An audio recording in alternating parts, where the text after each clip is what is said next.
You better hope that Clemson doesn't get beat by LSU because people are going to clip it. That's how this is going to blow up. People I are will gonna clip stand that on clip. my business, okay? You can pull this clip. I'm telling you. Clemson is not losing that game unless K. Klubnik just reverts back to Duke 2 years ago. I'm posting this and turns the ball over 4 I'm times. posting this on weekend. Please do. Clemson beats LSU.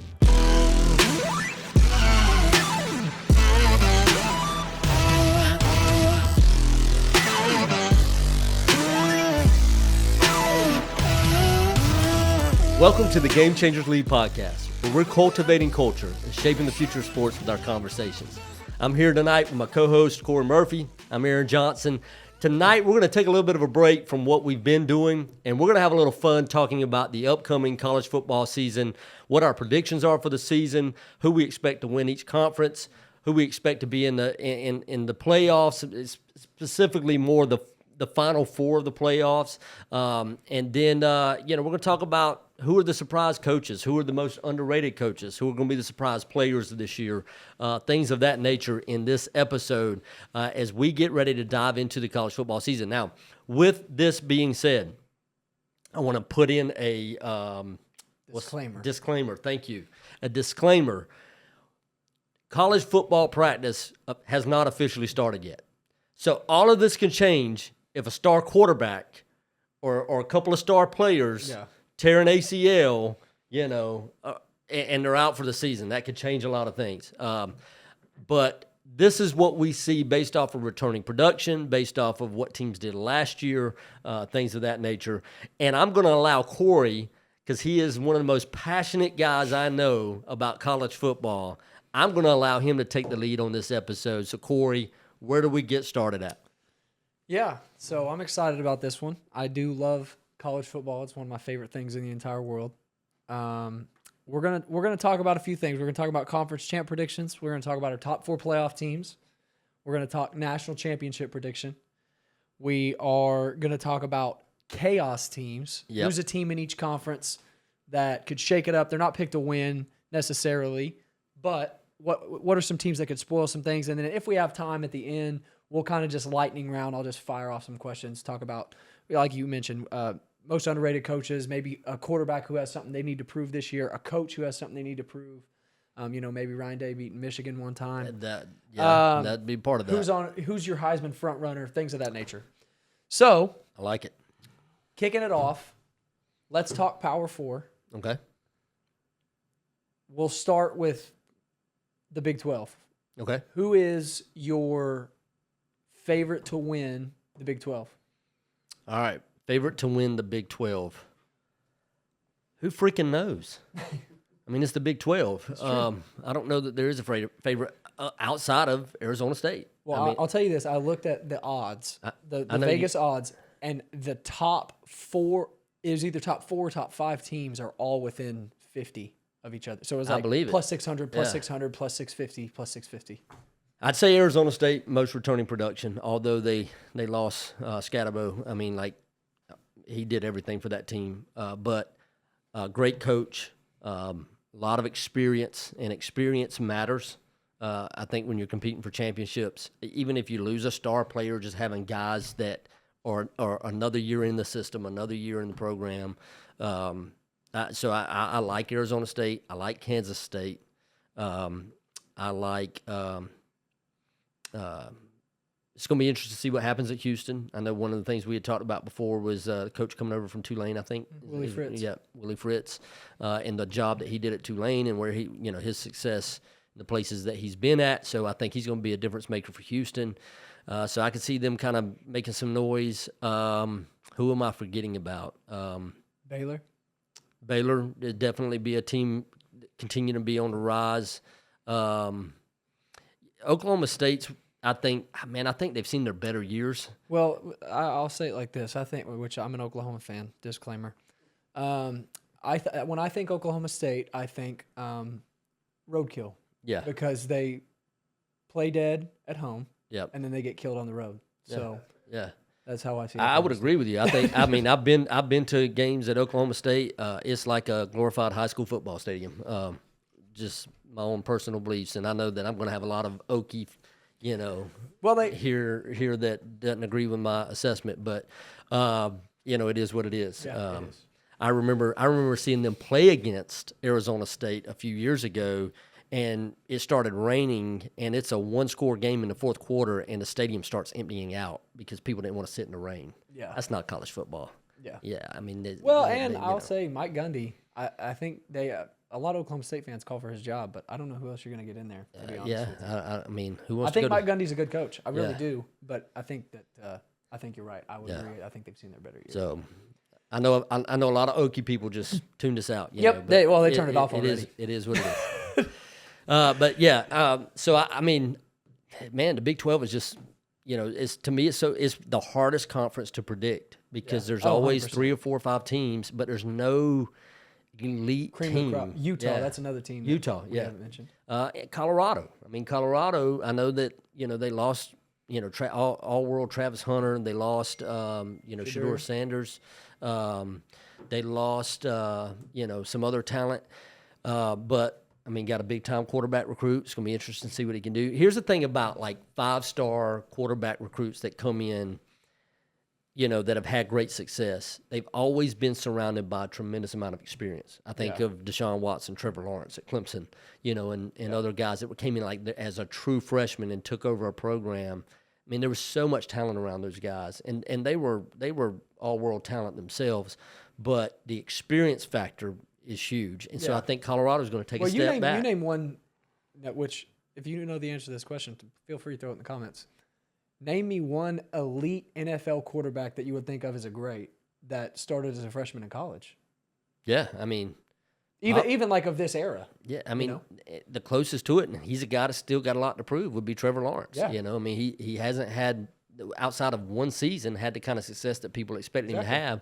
Now, I know last year he dealt with a lot of injuries, and he's had so much inconsistency. Third, head coach in 4 years, 5 years. Third offensive coordinator or fourth offensive coordinator. I mean, he's going through a lot of change there, but I mean, there's something to experience. Yeah, there's something to sitting behind a guy and learning the offense underneath somebody that's a veteran. And coming in. Yeah, so I don't know. So who do you your have? pick's Arizona State. I'm going with Arizona State just because of returning production and a head coach. Starters. You got Sam Levitt. You got Jordan Tyson coming back, their main receiver. I think they're going to be extremely good. If I had to pick one team, it'd be K-State. Yeah. Reason being Avery Johnson. Their quarterback, Avery Johnson, is an elite dual-threat quarterback. They're returning their top wide receiver in Jace Brown. They return 11 starters. They don't return 17, but they do return 11. And that team just knows how to grind. Yeah. I mean, they're very well coached. The culture that Chris Kleiman has created there is pretty special. Yeah. I mean, it's never the flashiest talent. It's never all the 5 stars. But those dudes just care about one another. They want to win. They grind for one another. And, they have something special. I mean, you look at the last 2 years that OU was in the Big 12 and K-State beat us. No question asked. You could ask anybody in the world. Oklahoma had the better team. Yeah. But there's just something about that team that they never quit. Yeah. And so I think they get the job done this year. Last year they started out extremely hot and then fell off the last 4 games of the year. But I think this year I think they go ahead and get it done. I could see that happening. Plenty of experience coming back to be able to do that. So next we're going to talk about the ACC. Okay. Which I know what this is going to be. We all know where this is going. I mean, is there any question? I mean, come on. I mean, all right, so obviously I got Clemson at the top. You got Miami because you have Carson Beck transferring into Miami. Miami always finds a way to get in their own way. Got SMU again. This is the way I do think Miami takes a step forward. But, I mean, I don't think they improved at the quarterback spot. I mean, Cam Ward was a beast. Yeah, I would agree. So I don't think they got any better than what they were last year. They lost Xavier Restrepo. I mean, as a wide receiver, as a threat. I mean, definite top receiver. But they had a great recruiting class. They did a great job in the portal, bringing some guys in. So they're going to be right there in the hunt for sure. But I don't see them being able to match Clemson's production. I don't see them being able to match the talent level. I don't think their defense will be what Clemson's defense is this year. So I definitely got Clemson at the top, and I'll talk about the reasons why. But let me kind of give you my list first. So I'd go Clemson first. I'd go probably Miami second. I go SMU. I think they're going to still be a stout team. I mean, doubt. Jennings is Kevin the Jennings with quarterback. another year under his belt. Yeah, I mean he's gonna light the world up, no doubt about it.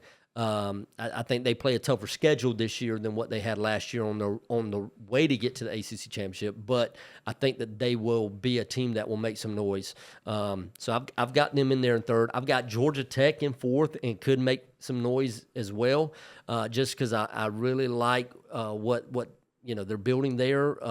They're definitely one of those chaos teams that's going to knock some teams off. They did it last year. I could totally see that happening again this year. And then I got Louisville, and then after that, Lord knows who. I mean, it's the ACC, and that middle of the group's just going to beat each other up. I think Syracuse is obviously a program that could be on the rise, but they got a brutal schedule this year. And so I don't know that they're going to finish very high, but they'll be another one of those teams that could create some chaos, just like they did last year to beat Miami, knock them out of the ACC championship game, paved the way for Clemson to get in. But That's why Syracuse is your second favorite team. I love Syracuse. But I mean, you got to look at Clemson, man. I mean, they've got the thing that's been holding Clemson back for the last 4 years. The reason that they've been down is the talent on the offensive side of the ball. Offensive line, wide receiver specifically, and the play of Cade Klubnik early in his career. He struggled, but he showed flashes. But he struggled with consistency. I think last year you see the consistency. His numbers, he is the only player in college football, I think in the last decade, that put up the kind of numbers that he put up that was not a Heisman finalist. Nobody had over 4,000 yards of total offense, the number of touchdowns that he had to interceptions, the number of, rushing yards that he had and rushing touchdowns, and was not top two or won the Heisman. I mean, the other guys won that Heisman. And I think a lot of that goes back to his performance at Georgia. Was lackluster, and so Clemson got handled in that game, and there were still a couple mistakes along the way that people still, I think, remembered him from the year before and remember the Georgia performance. But from that point forward, after the Georgia game, outside of Louisville, outside of one big mistake at the end of the South Carolina game, he lit it up. And the way he finished the season at Texas, on the road at Texas, in the playoff, he single-handedly kept them in that game. Yeah. You got a wide receiver that was converted to running back in that playoff game because the running back depth had been rough. Took some injuries. Phil Maffa wasn't healthy. So you got Adam Randall moved to running back for that game. Now they've decided to keep him there because of the job that he did in that game, and I think he's going to be a difference maker in that spot because he's so versatile. He can catch the ball coming out of the backfield as a receiver. They can line him up in the slot. They can move him around, do some things. Plus, they've got a couple of dogs, one of which in this recruiting class, probably the best player on that team in this recruiting class to make an immediate impact, just because the running back position is a lot easier to make that kind of impact early, and so I see him being able to do that at that spot. So they're going to have a lot of weapons, and I think you're going to see Cade Klubnik put up big numbers. I'm going to go ahead and say that he's my Heisman Trophy, like my favorite to win the Heisman Trophy, just because I think he's got a lot of weapons around him. I think the offensive line is going to be way, way better than what they have been in the past. And Matt Luke's second year, Dabo went out and made some hires over the last 2 or 3 years that have totally transformed that program to be back in the winning. And it's not like they sucked. I mean, they were still averaging 10-win teams, but compared to the years where they made those 6 years of playoffs run, they're back to being that type of team. And Matt Luke was a big part of that, bringing him in to coach the offensive line. We're seeing that big time in recruiting right now. I mean, he's killing it in recruiting for the offensive line, but I think that experience, you got 4 starters, I think, coming back on that offensive line. And so I just see Clemson's offense putting up incredible numbers. The second thing I see with Clemson is the Tom Allen hire. I've been able to see some of what their practices look like, and I'm telling you, like, he's brought that fire back that Brent Venables had whenever he was their coaching. They brought Ben Boulware in as a permanent coach to coach the linebackers, and that's a guy that, I mean, he was just a dog at Clemson. Phenomenal linebacker for Clemson. I mean, totally maximized Yeah. every bit of his potential Yeah. at that position. And he's coaching linebackers now. He brings that passion, that fire, and a knowledge that's incredible because he thought the way Brent Venables thought. Like, I mean, Yeah. he was that kind of guy on the field. He could see the play and call it out based on formations and do things that a lot of guys just haven't been able to do. And I think he's going to infuse that into that linebacker core. Tom Allen being a linebacker guy, I think you're going to see that. I think you're going to see that edge come back, and there's tons of talent along that defensive line. You're talking about 5-star guys all along the defensive line that last year just lacked the edge. It wasn't a lack of talent. They just lacked that edge to finish plays, to finish tackles, and they gave up a lot of chunk plays, particularly in the running game, that really hindered their defense last year. You will not see that this year. Can y'all tell he's a Clemson fan? I'm an educated Clemson fan, but no, I think you're going to see a big difference there. Don't be surprised if Florida State, has a bounce back year. I don't think they're at a position to compete for the ACC championship by any means, but they could be a team that creates some chaos, and I could see them getting back to a bowl game this year. If they don't, Mike Norvell is out. I mean, they got to get rid of him, and I think he'll be gone. But I just don't see anybody being able to stand up to the talent that Clemson has, particularly with the quarterback and the wide receivers. He's got elite 5-star wide receivers built around him now, and depth. You're talking about the all three of the leading receivers from the last 3 years returning, plus the 2 guys that you had in Bryant Westco and T.J. Moore last year, plus Tristan Smith, who transferred in, who had a big spring game. And so, there's just elite talent all over the offense and on that defensive line. Mike Reed always puts together, and Mickey Kahn put together a great secondary. So Clemson's going to be elite on the back end. And they got the depth to do it, man. As long as Cade Klubnik stays healthy, I think you're going to see them. I think 11-1, maybe 12-0. I mean, if they come out the gate, I think they're going to handle LSU at home. Early in the season, they got them to open the season in the real Death Valley, the original Death Valley. Okay, LSU can't even tell you when they named it Death Valley. They don't even know. But I think that's going to set the tone for them in the ACC, and is Clemson. I'll make it really short and sweet. I agree. Yeah, okay. I think Cade Klubnik's elite. I think he's a top 3 quarterback for me this year. And you're talking about one of the best college football coaches. Probably has crept into the conversation of all time. Yeah. I mean, what Dabo's done at Clemson is pretty special. Yeah. And, I also have Clemson in the ACC. Let's do Big Ten.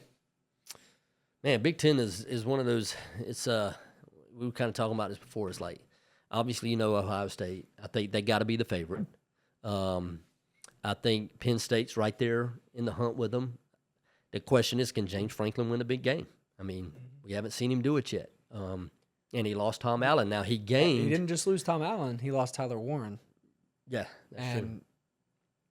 Name me a receiver for Penn State. Well, that's the thing. I don't know that they've got. I don't know. I mean, I would need to take a deeper dive into that roster. Now they have 2 of the best running backs in the entire country. They do, and Drew.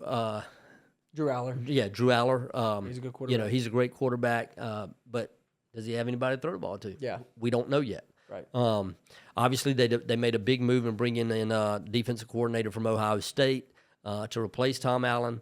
Came from guess where? Oklahoma State. That's true. He did. I know.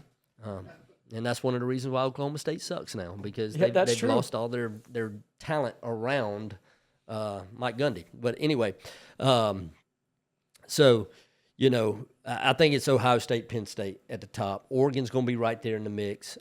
You were talking about this before we got on about Michigan being improved this year. And I could definitely see that. I don't think that they're going to be able to compete for the championship. They may beat Ohio State again because Ohio State and Ryan Day has a hard time figuring out how to beat Michigan. But I think that's about it. Illinois, I think, can make some noise. Luke Altmaier's a great quarterback. Yeah. And I think Indiana's going to be, it's going to be interesting to see what they do in year 2 under Kurt Cignetti, because he's one of my favorite coaches to watch what he did at James Madison and carried that into Indiana. I mean, you're talking about one of the toughest places to win. Yeah. Now, I will say this. Tom Allen was the head coach before him, did not leave that. I mean, he had established some things there. They were competitive. And so he didn't take a team that didn't know how to compete. Right. He had a team that knew how to compete. He brought some guys in with him to, who knew what he would do or knew how he ran things, and they continued to have success and had, build upon that. But I wouldn't be surprised to see them make some noise. And I'm sure there's probably somebody I'm forgetting about that you could probably tell me. Well, my favorite for the Big Ten is Oregon. I can see it. I mean, I think Ohio State's going to be extremely good, no questions asked. Dante Moore replacing Dylan Gabriel at the quarterback position, elite dual threat quarterback. Yeah. He transferred out of UCLA, and he wasn't great at UCLA, but whoever is, that's true. But he's got elite talent. There's people that are naming him their Heisman favorite, and this is a guy that. Well, I could see that because with Oregon and what they do. He's a guy. The reason here's why big it goes back to what we talked about earlier in sitting behind somebody. Yeah, and he sat behind one of the greatest college football quarterbacks we've seen in a long time. Yeah, in Dylan Gabriel. Yeah, and I believe in Dan Lanning. I mean, I love the culture that he's created at Oregon. I love Dan Lanning's defense. Yeah, they're going to be good defensively. And their running back, who is a transfer from Tulane, Mekhi Hughes, is elite. I think he rushed for over 1,700 yards last year at Tulane. Greg McElroy actually has him listed as the second running back, their second best running back in the draft class this year, behind Jeremiah Love. So he's very highly touted. He's extremely talented. I mean, he can tote the rock. So I think Oregon gets it done this year because of their defense. I think that Ohio State, again, fantastic team. They lost a lot of talent. They did. Now they have some great young talent, of course, but I think that the Oregon Dan Lanning defense will be able to hold Ohio State back enough to end up pulling it out and taking it from them. And I don't know the schedules, how they break down, because the Big Ten does things a little bit different. Yeah. But I would think that Oregon travels to Ohio State this year if they play in the regular season.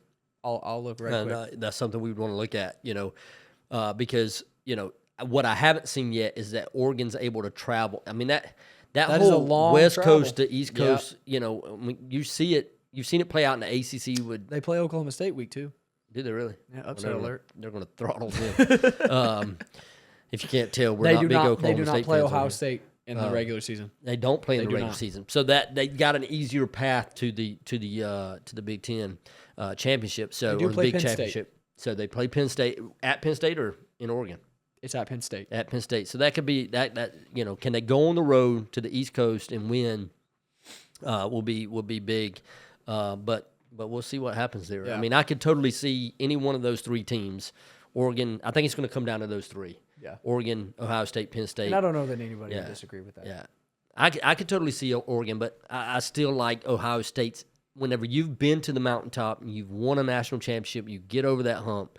There's something that infuses into your program, for the next year or two. Like if you've got some guys that walk through that experience, confidence is a powerful thing, and I think that they just right now have that edge in the big conference. So I'm gonna have to go with. I'm gonna stick with Ohio State, but I could totally see. I think this would be an earmark year for Ohio State and Ryan Day because like you said, they hit the mountaintop. This is gonna reveal in my mind, as a viewer, does Ryan Day's culture have discipline in it?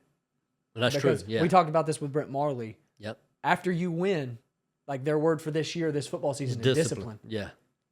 Well, you just won it. You're going to have the target on your back. Yeah. You already do. You're Ohio State. You're one of the biggest brands in the sport. But you won it. Yeah. Everybody wants a piece. Yeah. And are you going to have the discipline with all of that talent, that entire locker room filled with 5-star kids? Are you going to have the discipline to continue to do what needs to be done, to stay within yourself, to not try to do too much, and not buy into the hype, or as Nick Saban would call it, the rat poison. Yeah. I like it. Let's talk SEC. All right. I think it's Texas right now has got to be the favorite. I just think from a roster standpoint, you've got, Manning at quarterback. I mean, that right there alone. Now, here's the thing. I heard Steve Spurrier. He made a comment. He was like, if Manning was that good, then why in the world was he not playing against, I'm like, well, okay, Spurrier, you would have done that. No doubt about it. Like, you're going to play the best quarterback. Sometimes, you got some coaches out there, their philosophy is like, if it ain't broke, don't fix it. Yeah. The kid's doing a great job. Let's just ride with him, And this guy was willing to, bid his time. Sark was in a unique position where really Quinn Ewers is the dude that helped build Texas he helped back. build it, so he wanted to reward him, and I get that. Is Manning going to be the better quarterback? We'll see. Is Arch going to be the better one? But I think that he's going to do a great job. Yeah. He proved in the times that he was given the opportunity that he's capable of carrying the mantle there. I can't wait to watch him play in a big game. Yeah, it's gonna be neat to see. First Red River rivalry, I'm ready to see. Yeah, that's gonna be big. But I think right now Texas just seems to have a little bit of an edge in the SEC. Alabama, to me, is going to be right there. Georgia's going to be right there. I got Georgia second, Alabama third. But can the board build his culture? Yep. It's completely different than Nick Saban. It's hard to follow a legend like that. Yeah. But he's proven that he can do it every place he's ever been if people will be patient with him. And he's still got a loaded roster of talent. Oh yeah. So I think that they're going to be in the hunt. You got Georgia right there with Kirby Smart. They're going to be right there in the hunt.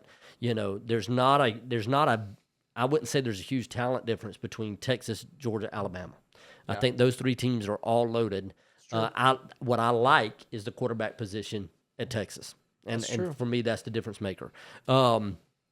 Then as you come down, you got Texas A&M, LSU kind of in that next group. I think LSU, obviously they got a proven quarterback, Nussmeier. Yeah. But I just think that I do not believe Brian Kelly can win big in the SEC. That's just my personal belief. Yeah. And I remember the look on Brian Kelly's face whenever he brought Notre Dame into Clemson, and he walked out to 80,000. He was terrified. You could see it in his eyes. And I think the same thing's going to happen to LSU. They're going to come into Death Valley the first game, and it's going to shake their confidence, and I don't see them recovering to compete for the SEC. But I think that they will be a team that will have some upset wins along the way. But I've got them kind of in that. You better hope that Clemson doesn't get beat by LSU because people are going to clip it. That's how this is going to blow up. People I will stand on my business, okay? You can pull this clip. I'm telling you. Clemson is not losing that game unless Kay Klubnik just reverts back to Duke 2 years ago. I'm posting this and turns the ball over four times. I'm posting this on week 1. Please do. Clemson beats LSU, and I think it shakes their confidence. I think Brian Kelly as a coach is in a tough position this year because if he doesn't win this year, that fan base will turn on him. Yeah, and so but there's a lot of talent on that roster. He did a great job in the portal. He had to replace a lot of his offensive line, but he did a lot of that in the portal. And but I think you got LSU's probably sitting around 5th, 6th, and maybe not even that high because the reality is if they come into Clemson and they get shook, then I think you could see Florida, South Carolina. Either one of those teams could make a step, sure. And really, kind of push for that next level. And really, both of those teams, well, particularly South Carolina with Lenore Sellers, man, they can make a push for a lot more. Oh, yeah. I mean, they've been right on the edge of having some breakthrough. And having seen Sellers play, he's impressive. Dude, he's a stud. He would be my next favorite to win the Heisman.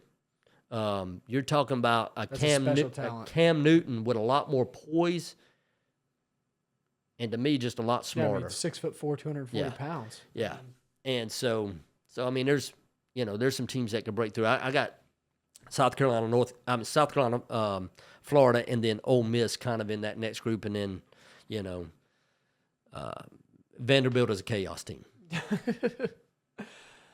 I have Georgia, mainly because I do think they'll win, but I also don't know if the words that Texas will be SEC champs could actually come out of your mouth. I understand. Mean it. But I think Kirby Smart's one of the best in the business. I would put him in the same tier as Dabo, literally one of the best to do it. Gunnar Stockton, I think, replaces Carson Beck without a hitch. They have so much talent, honestly. Their quarterbacks, they have a just plethora of what they want to do. Nate Frazier out of the backfield. Oh, man.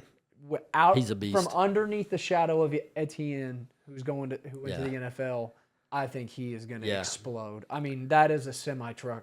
Yeah, running through the hole. Yeah, he ran through Clemson's defense last year. And I'm telling you, I mean, quite a few others. I would say that Nate Frazier is probably in my top 3 Heisman. I could see as a running back. I mean, it's hard for harder running to backs. do it. Everybody just thinks quarterback. I would put Nate Frazier in that category. Yeah, just from watching him on limited reps. I mean, he was splitting reps. He's talented. He's special. He will run you. He will run through you. I could easily see him running for 1,500, 2,000 yards. I think he's gonna have a special season. And Kirby Smart's defense they're second to none. Yeah. So I think that Sark is probably the best offensive mind in the game. The defense travels and wins championships. Yeah, and I think Kirby, after what he experienced this last year against Texas, I don't see Kirby getting beat twice. Yeah, I won't argue with you on that. I could totally see that happen. I can't wait to watch it again. Yeah, like it's going to be a great game again. Yeah, and so it'll be exciting. But I think Georgia gets it done this year in the SEC. Okay, Power 4 chaos picks. We'll go same order. All right. Who's your chaos team that this team's probably not going to win it, but they could very easily make a lot of noise and maybe even potentially make a run? Let's start with the Big 12. I'll go first. Give you some time to think. Yeah. I mean, my chaos team in the Big 12 is no question Houston. Yeah. Because of I would agree with that. Willie Fritz. Yeah. And Zion Chris, the quarterback that they have. Special dude, won the starting job last year. They actually have Connor Weigman, who transferred out of Texas A&M. He's now at Houston. So they got some depth at quarterback spot. They have depth, and I don't know who will end up being the guy. I think that Chris was a fantastic quarterback, but Connor Weigman in his own right is a great quarterback. But the reason I think that, because people are probably like, they were 4-8, But Willie Fritz did the exact same thing at Tulane. 2021, he goes 2-10. Then in 2022, he goes 12-2. Yeah. And that's the year that they come back. They beat Cincinnati to make the American Conference Championship game against UCF, beat UCF handily. Yeah. Then they go play Lincoln Riley, Caleb Williams, and USC in the Cotton Bowl. And they're down by 15 with under 5 minutes to go. And they make one of the most historic comebacks ever and win their first ever New Year's Six Bowl. Yeah. I mean, Willie Fritz is just that type of coach. Yeah. He's done a remarkable job. They came into Oklahoma week 2. I think it was in it might have been in the 22 season. I don't remember exactly, but they came into Oklahoma week 2 and they almost beat us. Yeah. It's 40-35. Yeah. Willie Fritz, there's something about the way he creates his culture, like his guys believe. Yeah. Despite the odds, and I think that they're going to be really dangerous. I like it. I would agree with you. The Big 12 is just, to me, just so unpredictable. But I like what he's doing. I like what he's done. I don't think it's going to take him long to take Houston towards the top. I would agree. So they may surprise some people and compete for it, but I definitely could see them. They're going to ruin somebody's season. Yeah. For sure. They're gonna have some big wins that nobody expected them to have. I would agree. So, yeah, I like that pick. Here's a bold prediction for you. Houston finishes above Oklahoma State in the Big 12. That's not very bold. I think Oklahoma State's going to finish dead last in the Oklahoma, Big 12. They might be ahead of Colorado. I don't know. But anyway. All right, let's talk ACC. Who's your ACC chaos team? ACC chaos team. I'd have to say Georgia Tech. To me, it'd be between Georgia Tech and Syracuse. Like I said, Syracuse's schedule is just brutal, but Georgia Tech, I mean, what they do is just tough, physical football. And Brent Key's got something special going on over I'm there. telling you. And I just like I like his demeanor. Yeah. I like the way he coaches, hard nosed, and they play like it. Yeah, and that's so, true. I say Georgia Tech. Mine would be Florida State. Here's why. I know that when we've talked a lot about culture, and I think we've even mentioned it in a couple episodes of Mike Norvell, having a huge year off just the transfer portal. Yeah. But boy, he got some big transfers in this year. He did get some big transfers in this year. He got Gavin Sawchuk. Quarterback. He got Gavin Sawchuk out of Oklahoma, Yeah. who was an elite running back in his own right. Yeah. He was a 4-star coming out of high school. He's a fantastic running back. Yeah. A lot of talent, low center of gravity, runs extremely hard. So he has a running back, and then he gets Thomas Castellanos from Boston College, who really he's shocked good. a lot of people he's a last good year. quarterback. I mean, he is a fantastic and dual he's threat been talking quarterback. some smack about Alabama. Yeah. We're gonna find out really quick what they're made of. Yeah. Really quick. Yeah.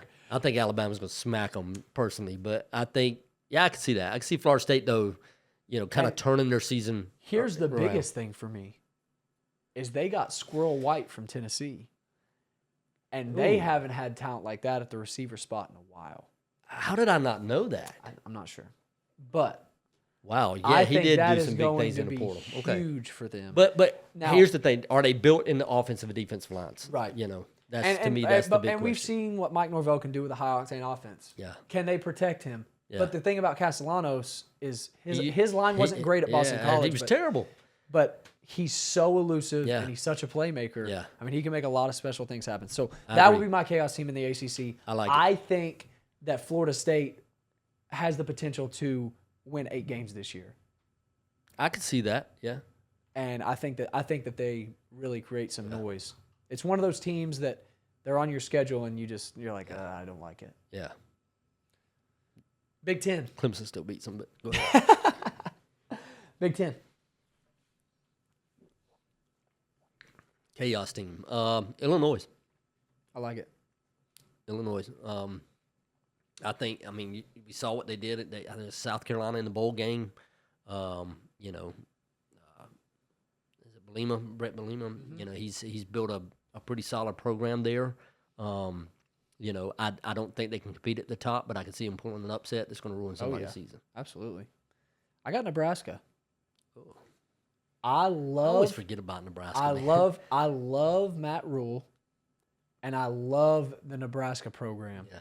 I still can't see them in the Big Ten. Like, I know. forget that they're there. I know, but I mean, true definition of a blue blood. Yeah.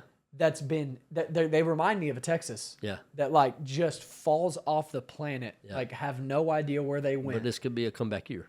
And I think Matt Rule would be the coach to do it. I mean, I really do. What he did at Baylor, unbelievable. Yeah.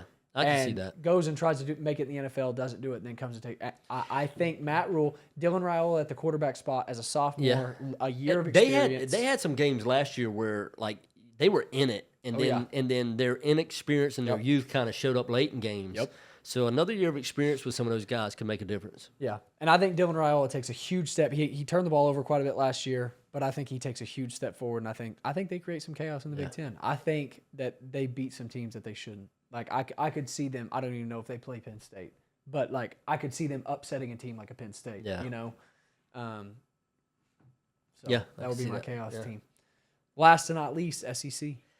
I joked about Vanderbilt earlier, and I mean, obviously, they could still be that because nobody would expect that. But I think that a lot of people have underestimated the South Carolina program, and I hate to say this as a Clemson fan, but Lenore Sellers is the real deal. Oh yeah.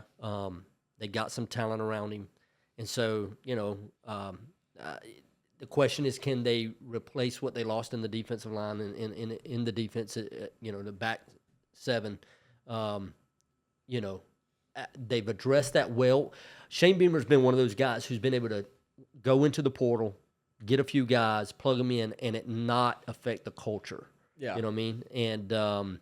And so I really feel like he's building some things there, whenever it comes to culture, and they're going to be a team that surprises. I say surprise. I mean, people know who Lenore Sellers is, sure. but I think that they're going to pull some upsets that are going to change they're going to make a difference in who wins the SEC. Yeah. They're going to beat somebody that one of those favorites at the top, because they've got a pretty tough schedule. Alabama Yeah. last year. Yeah. And I think that that's going to happen. And so that's why I say chaos. I don't know that they'll win. I don't think they're ready to win the SEC, but I think they're going to keep somebody from winning the SEC. Yeah. So that's why I would say South Carolina. Mine's Oklahoma. And I don't say that just because I'm an Oklahoma fan. I can see that. I mean, I see what you're saying. Here's why. One, Ben Arbuckle and John Mateer coming over from Washington State. Yeah. I think it's massive that both of them came. Mm-hmm. John Mateer knows his system. Mm-hmm. He's comfortable with him as a coach. He's been communicating with him. Yeah. And I don't care what anybody said. This truly, I don't believe is bias. I think John Mateer is a top 3 quarterback in the SEC. Yeah. Because nobody watches Washington State. Nobody knows who Washington State is. Apart from the West Coast. Yeah. You're not watching a game at midnight unless you're just an absolute diehard or they're playing the team that you love.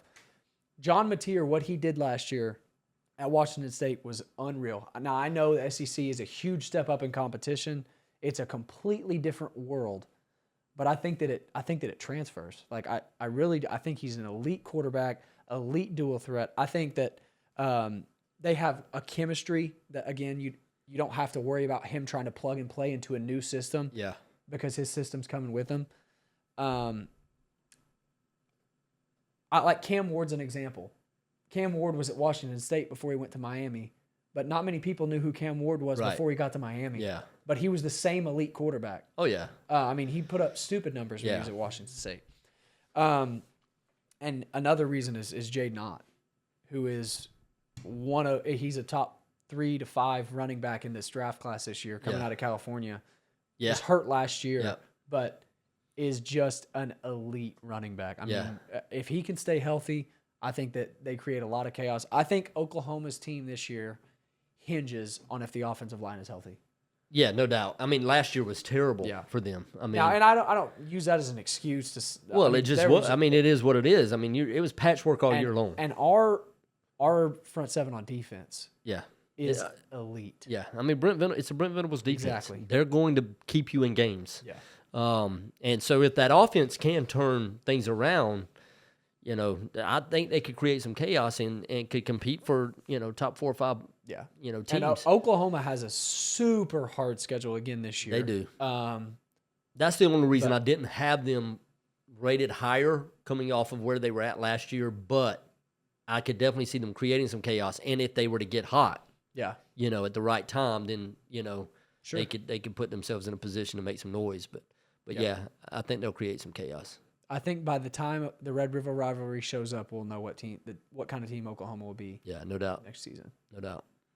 I like it. So really quick, we don't have time for our top 4 playoff teams. Give me your national champion.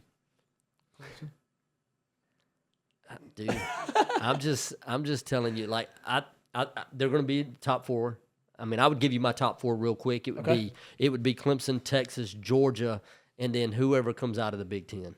I don't know who that's going to be. I think 3 of those teams are going to be in your Final Four of the playoffs. I've got Clemson getting back to the top of the mountain this year. Here's the thing about it. What I've seen from the transfer portal down is that the SEC is still elite, but you don't have that dominating team that you had during the Alabama run and the first couple of years of Kirby Smart's Georgia teams, because the SEC has kind of cannibalized itself and other teams from other conferences in the transfer portal. And so, that's why they haven't won a national championship in 3-4 years. Yeah. Because they're still elite, but there's not that team that you can just point at them and say that team is definitely going to be in the national championship and that team is probably going to win it. Yeah. And I think that what Clemson has done, Dabo has held his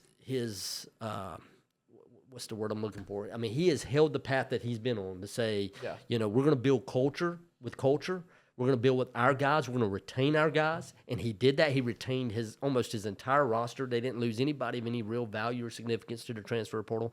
And he used the portal to bring in 3 guys that are difference makers and will help. Tristan Smith at wide receiver, because he's a big-bodied wide receiver. And Anderson from Alabama, and that was pretty much it. But you got so much returning production. They lead the nation in returning production, and it's at spots that are just where you got elite playmakers. Yeah. It's not like it's not just in the offense and defensive line. I mean, it's your quarterback, your receivers, your defensive line, your offensive line, secondary. I mean, they've got depth in every spot where they're returning production. And so I got Clemson winning it. My top 4 would be Georgia, Alabama. I think Alabama beats Texas in the round of 8. So I would have Georgia, I would have Alabama, and then I would probably go Ohio State. I picked Oregon to win the Big Ten. I think Ohio State makes the trip through the playoff. Because I do still think Ohio State still makes the playoffs, I think they've been there before. They just won it. Yeah, they're gonna. I just think they're gonna experience overtake wins out it in the playoffs. So I think I have Georgia, Alabama, Ohio State, and Clemson would be my top 4, and then I have Georgia winning it. I think Kirby Smart returns to the mountain this year. I do think if I had to pick it, I think it'll probably be Georgia Clemson in the championship game. Oh man, that'd be a lot of fun. But I think Kirby Smart climbs back to the top of the mountain this year, which I know that's kind of a cop-out pick. Everybody picks Georgia because they're so elite, but there's a reason that they're so elite. Well, yeah, everybody picked Nick Saban in Alabama for years, and he proved them right. So, and I think that Kirby Smart has an elitely talented defense. Again, I think that you can plug and play their quarterback, and then their running back. I'm telling you. Yeah. I mean, I think they get the job done this year. I like it. Heisman Trophy? Winner? John Mateer. I'm just kidding. Yeah, right. I honestly, he can put up numbers. I do think that Cade Klubnik has a real shot. Yeah, I think Cade's got a shot. I would say Cade, Lenore Sellers. I mean, just because he's going to do ridiculous things on a football field, like just wow moments that just just captures your attention.